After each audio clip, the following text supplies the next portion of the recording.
It's been said, if you never want to have sex again, get married. Sex is one of the most contentious issues in marriage today, second only to finances. There are many married couples that have not had sex for months, even years, and that's okay, as long as they're okay with it and happily married. The problem arises when one person in the relationship wants sex and the other doesn't. According to a national newspaper survey of approximately 10,000 respondents, mostly married men, 75% were satisfied in their relationship, but more than 50% were dissatisfied with their sex lives. We're having sex, don't get me wrong, we're just having sex at the wrong time and with the wrong people. I'll get to that later. We're having sex before we get married, 10 years on average. So we are effectively in a long-term relationship and potentially quite sexually bored before we even mess up the marital bed. And that has its consequences. Most brides today do not have sex on their wedding nights, and 50% of men would not have married their spouse had they known their marriage was going to be sexless.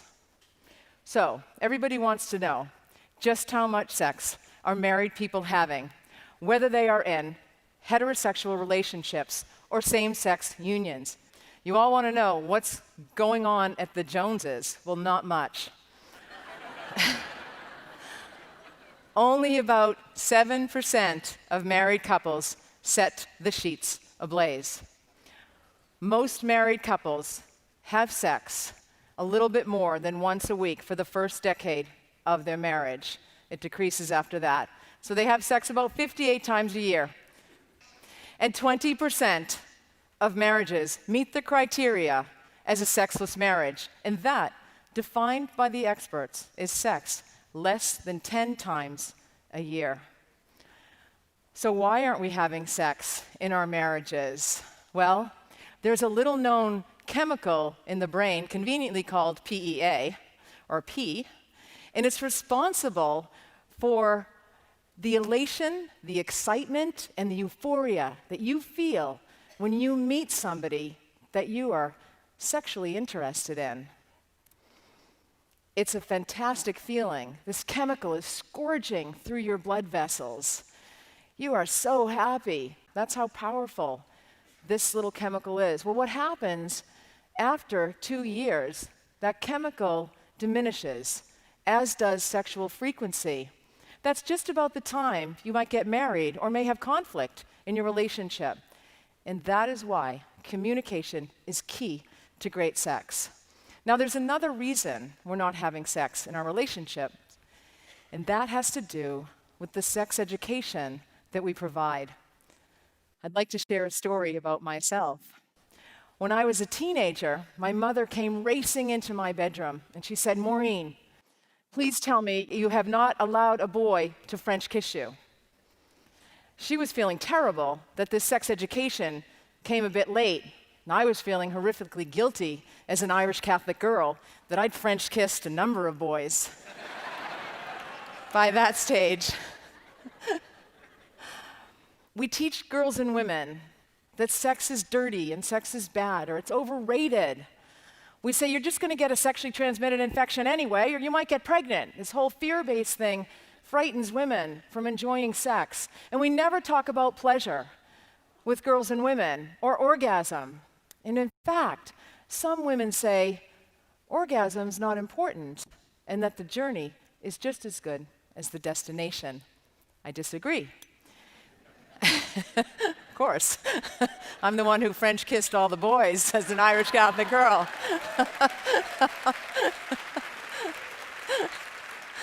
It's like getting on a train with your lover, and you are going to the most pleasurable place on the planet.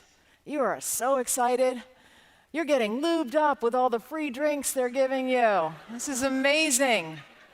And just before you reach your destination, he gets off and you don't. You get my point.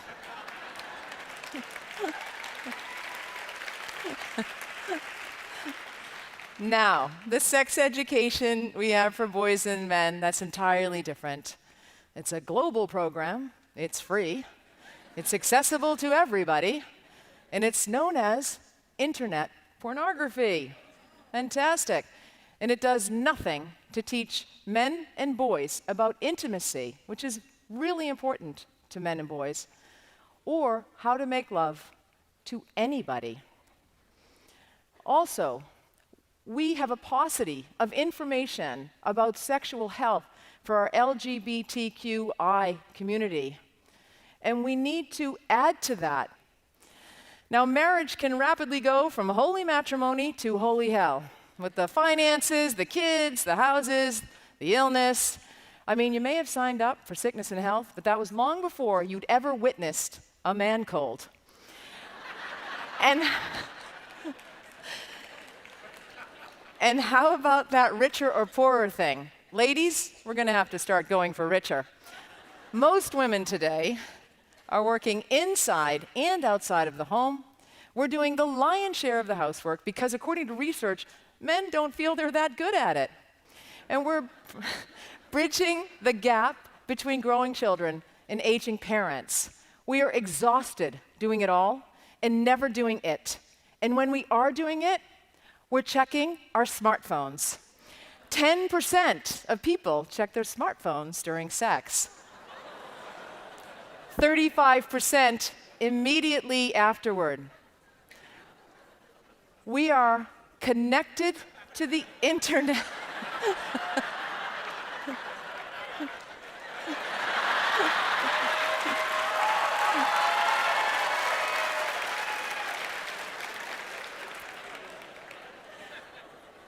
We are connected to the internet and disconnected from our would-be lovers. Maybe this is the reason that the most common sex position for married couples is doggy style. No, it's not what you're thinking. Get your minds out of the gutter. This is the one where he's on all fours and begs, and she plays dead.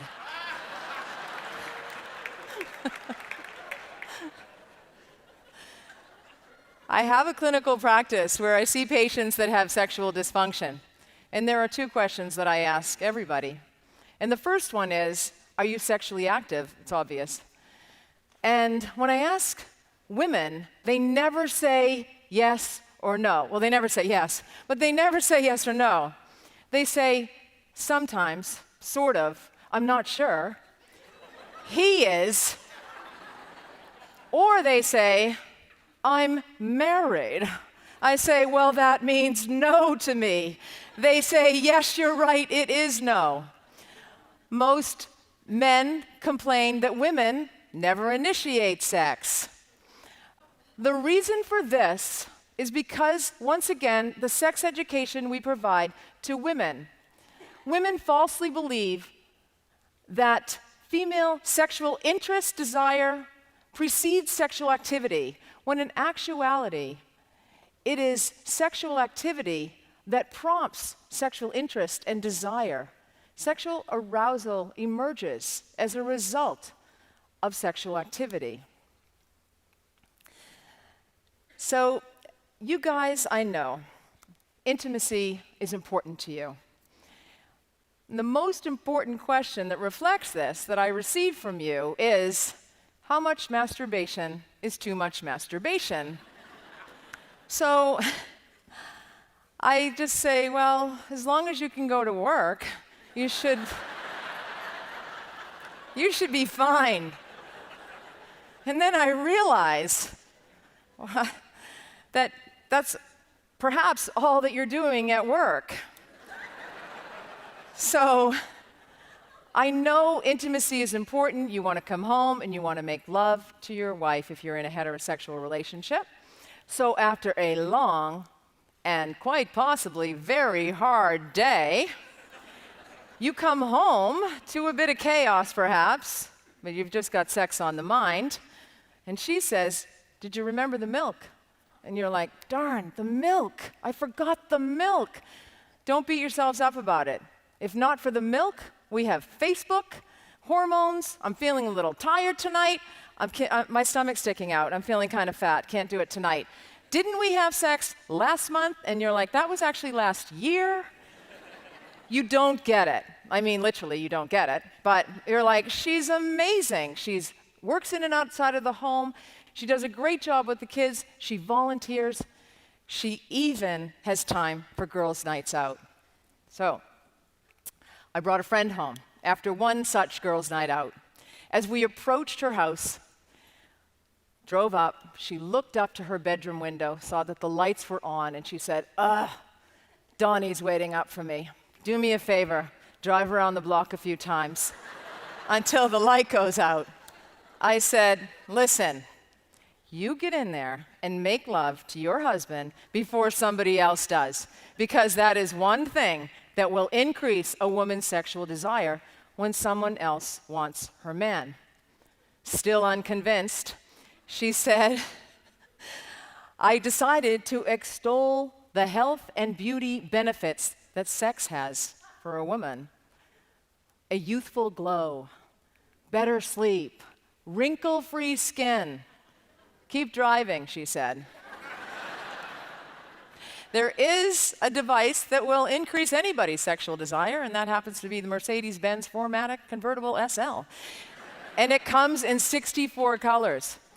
But if that doesn't do it, the desire to have a baby will rev up any woman's sex drive. The problem is, having that baby is likely to kill it, along with any marital eroticism a couple may have had. Because a lot of people believe that motherhood and being sexual is incongruous. John followed me on LinkedIn for 2 years before he mustered up the courage to make an appointment about his sexless marriage. He'd been married for 7 years, and they had never consummated the relationship. Their parents were pressuring them to have children because they wanted grandchildren. When they came into my clinical practice, the second question that I ask everybody that enters my clinical practice, most unfortunately, is, have you ever experienced sexual abuse or unwanted sexual advances as a child? This was the first time this gentleman had learned that his wife had experienced sexual abuse as a 6-year-old at the hands of her best friend's father. She thought sex was dirty. She hated sex. We need a worldwide moratorium on ending sexual violence on our children, boys and girls, because it happens to both.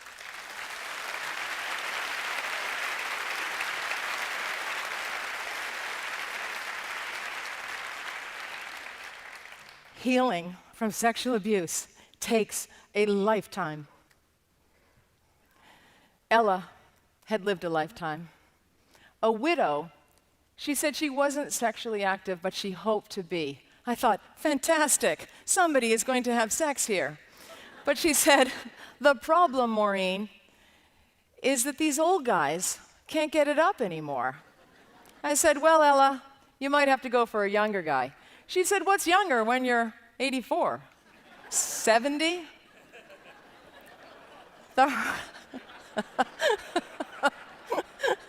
Yes, some of you are saying. The hard truth is that men in their 30s and 40s may experience erectile dysfunction. Ella is going to have to go for a millennial.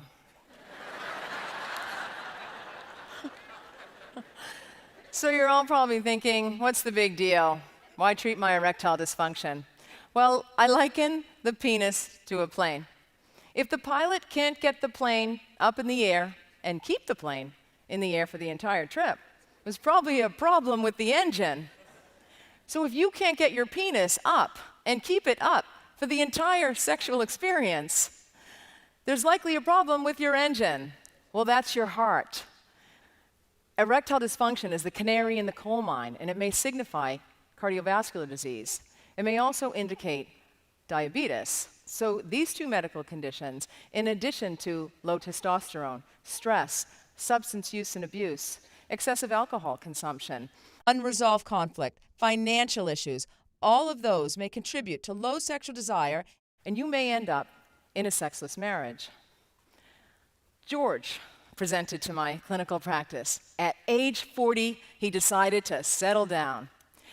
He was marrying a beautiful and accomplished woman in a few months. There's only one problem. George was gay. George could not bear to tell his family that he was gay because he felt it would have shamed the entire family. I said, George, you're going to end up in a sexless marriage. He said, tell me something I don't know. So George said to me, his plan was this. Well, when my parents die, I'm then going to divorce this woman, and I'm going to marry the man that I love. And I said, George, you are not thinking straight.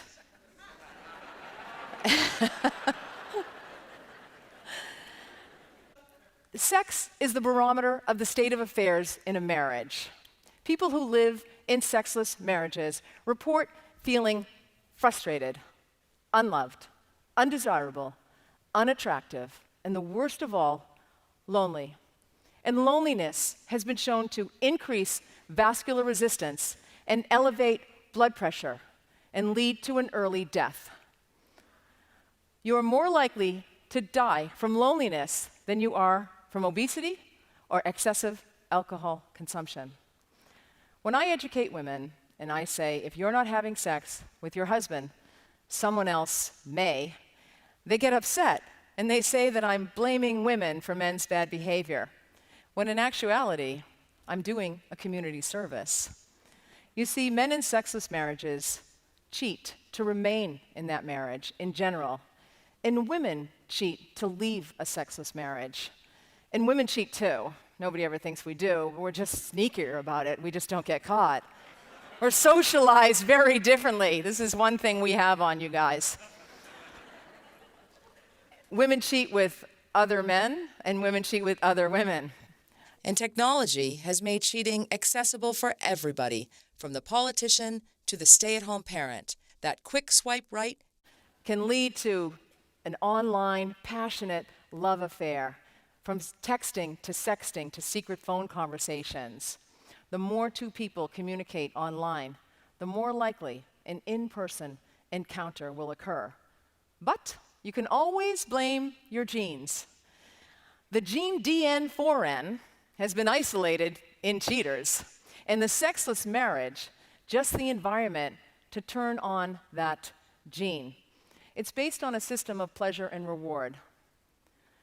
The stakes are high, the reward substantial. It is the perfect cocktail to turn that love drug back on, PEA, and the cycle begins again.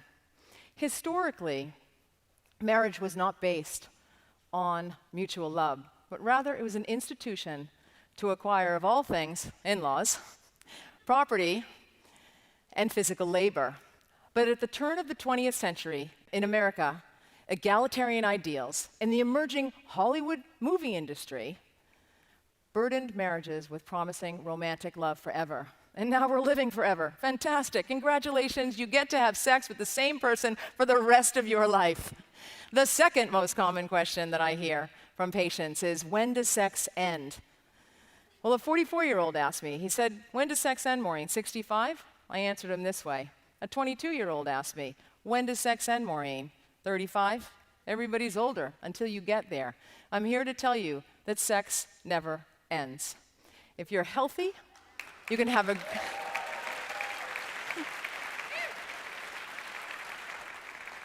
you're healthy, you can have a great sex life well into your 80s and 90s. Sex is good for you. Sex is healthy, yet sex is shrouded in shame. In the ancient aristocracies, the wealthy men had courtesans for pleasure and concubines for quick sex. In the way we're going, computers will be our concubines, internet pornography our mistress of the day. Technology is fast replacing human connection at high speed. So how do you rev up the sexless marriage? Sex is about blood flow. Sexercise. Every day, you want to have a daily workout. It increases your agility, your stamina. Women will experience more sexual sensation when blood is flowing to the genitalia. it also helps to treat erectile dysfunction.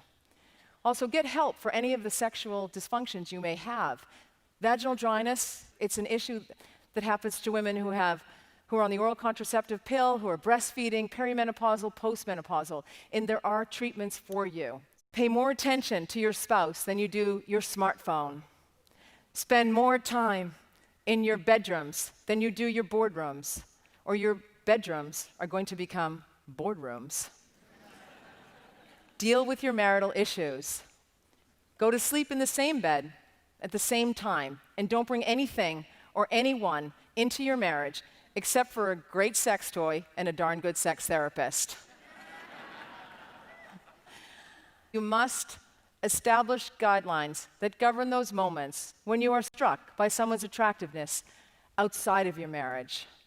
But don't think for a second that you have to have sex with the same person for the rest of your life. That's not what I mean. In your mind, that is. Fantasy is key. Your brain is your largest sex organ. And one more thing, I would like to leave you all off with a bang. Settle all marital arguments in the bedroom naked.